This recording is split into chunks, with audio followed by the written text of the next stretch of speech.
Hero আলমের সাথে কথা হয়েছে, আমার সাথে তার কোনো সম্পর্ক নেই, যোগাযোগ নেই, তাকে আমি ব্লক করে দিয়েছি। কারণ সে বেঈমান, নিমকহারাম, অসভ্য, বেয়াদব, মূর্খ, ছোট লোক। ছোট লোক কখনো মানুষ হয় না। সে নিজের স্ত্রী, পুত্র, কন্যাদের খোঁজখবর নেয় না, তাদের ভরণ পোষণ দেয় না, টাকা পয়সা দেয় না। 2 বছরের উপর তার বড় বউ সুমি 2টা মেয়ে, একটা ছেলেকে নিয়ে বাপের বাড়িতে আছে।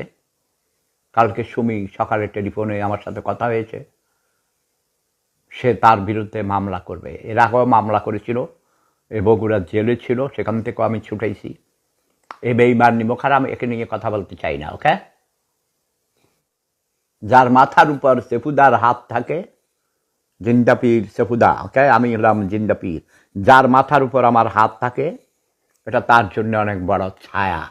যার মাথার উপর থেকে হাত সরিয়ে নেওয়া হয়, আমি নিতে চাই না সাধারণত। কিন্তু হিরো আলম বেঈমান, নিমকহারাম, ছোট লোক। সে বলে আমি নাকি তার নাম বলে নাকি ভাইরাল হয়েছি, অথচ আমি তাকে চিনিও না, জানতামও না, চিনতামও না।